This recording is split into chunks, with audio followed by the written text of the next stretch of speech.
തിരുവനന്തപുരം പാറശാലയിലെ ഷാരോൺ രാജ് വധക്കേസിൽ സ്ത്രീ സുഹൃത്ത് ഗ്രീഷ്മ കുറ്റക്കാരിയാണെന്ന് കോടതി കണ്ടെത്തി. കഷായത്തിൽ കളനാശിനി നൽകി കൊലപ്പെടുത്തിയെന്നാണ് കേസ്. രണ്ടാം പ്രതിയായ ഗ്രീഷ്മയുടെ അമ്മയെ കോടതി വെറുതെ വിട്ടിട്ടുണ്ട്. മൂന്നാം പ്രതി നിർമ്മൽ കുമാർ തെളിവ് നശിപ്പിക്കുന്നതിൽ പങ്കാളിയാണെന്നും നെയ്യാറ്റിൻകര അഡീഷണൽ സെഷൻസ് കോടതി കണ്ടെത്തി. പ്രതികൾക്കുള്ള ശിക്ഷ നാളെ വിധിക്കും.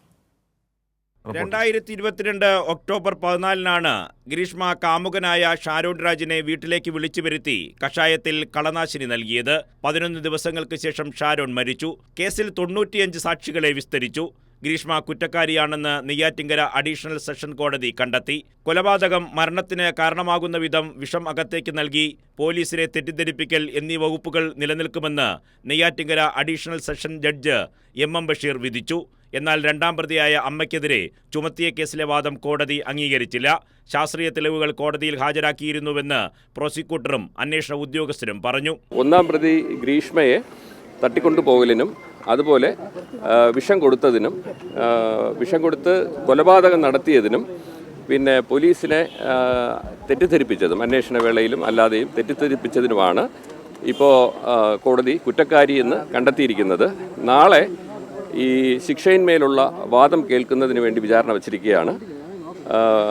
ഏകദേശം 500-ലേറെ പേജുകളുള്ള ഒരു വിധിന്യായമാണ് ഇന്ന് തയ്യാറാക്കി ജഡ്ജി ഈ കോടതി ഇന്നത് ശിക്ഷ പ്രഖ്യാപിച്ചത്. അതായത് ഈ കേസ് തമിഴ്നാട് സ്റ്റേറ്റിലേക്ക് മാറ്റുന്നതിന് വേണ്ടി അവർ ആദ്യം മുതൽ ശ്രമിച്ചിരുന്നു. ഈ കൃത്യം നടന്നത് ഗ്രീഷ്മയുടെ വീടായ പളുകൽ, അതായത് കന്യാകുമാരി ഡിസ്ട്രിക്റ്റിൽ, തമിഴ്നാട് സ്റ്റേറ്റിലുള്ള കന്യാകുമാരി ഡിസ്ട്രിക്റ്റിലാണെന്ന് വാദം അവർ ഉയർത്തി.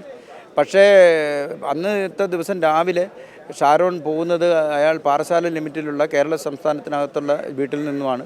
അതിനുള്ള വ്യക്തമായ തെളിവുണ്ട്. അതുകൂടാതെ തന്നെ ഫോൺ വഴി പ്രലോഭിപ്പിച്ചും വശീകരിച്ചും 364 സെക്ഷൻ അതാണ്. അതിലൂടെയാണ് പിന്നെ മടിച്ചു നിന്ന ഷാരോണിനെ നിർബന്ധപൂർവ്വം വിളിച്ചു വരുത്തിയിട്ട് ആണ് ഈ കുറ്റകൃത്യം ചെയ്തത്. അതുകൊണ്ട് തന്നെ കുറ്റം തുടങ്ങുന്നതും ആരംഭിക്കുന്നതും മറ്റും സ്റ്റേറ്റിലാണ്, കേരളത്തിലാണ് എന്നുള്ള വാദം നമ്മൾ പ്രോസിക്യൂഷൻ ഭാഗം ഉയർത്തി. അതുകൊണ്ട് തന്നെ അവർക്ക് പിന്നെ ഡിസ്ട്രിക്ട് കോർട്ടിലും ഹൈക്കോടതിയിലും അവസാനം സുപ്രീം കോടതി പോയിട്ട് പോലും അവരുടെ വാദം തള്ളുകയാണ്. മൂന്നാം പ്രതിയായ ഗ്രീഷ്മയുടെ അമ്മാവൻ നിർമ്മൽ കുമാർ നായർ തെളിവ് നശിപ്പിച്ചെന്നും കോടതി കണ്ടെത്തി. കോടതി വിധിയിൽ തൃപ്തിയുണ്ടെന്ന് ഷാരോണിന്റെ മാതാപിതാക്കൾ പറഞ്ഞു. ഇത്രയും കൂടെ കൊണ്ട് നടത്തി ചതിച്ച് കൊന്നു കളഞ്ഞില്ലേ എൻ്റെ പൊന്നുമോനെ. നിഷ്കളങ്കനായ എൻ്റെ പൊന്നുമോനെ കൂടെ കൊണ്ട് നടന്ന് ചതിച്ച് കൊന്നു കളഞ്ഞു. അത് താങ്ങാനാവാത്ത വേദനയിലാണ് അത് കേട്ടത്. കുറ്റക്കാരി വിധി വന്നതിലും തൃപ്തരാണ്. നല്ല രീതിക്ക് അപ്പയർ ചെയ്തിട്ടുണ്ട്. പ്രോസിക്യൂട്ടർ ആയ വിനീത് കുമാർ സാറ്, പാറശാല പോലീസ് സ്റ്റേഷൻ ക്രൈംബ്രാഞ്ചിലെ ജോൺസൺ സാറ് ശക്തമായി എല്ലാവരും ഞങ്ങളുടെ കേസിലേക്ക് വേണ്ടി ശക്തമായി ഞങ്ങളവിടെ ഉണ്ട്. അതിന് വേണ്ട തെളിവ് കൊടുത്തിട്ടുണ്ട്. നല്ല ശിക്ഷ കിട്ടുമെന്നുള്ളത് ഞങ്ങൾക്ക് പ്രതീക്ഷയുണ്ട്. പ്രതികളുടെ ശിക്ഷ നാളെ വിധിക്കും. ഗ്രീഷ്മയെയും നിർമ്മൽ കുമാറിനെയും ജയിലിലേക്ക് മാറ്റി. കൈരളി ന്യൂസ്, തിരുവനന്തപുരം.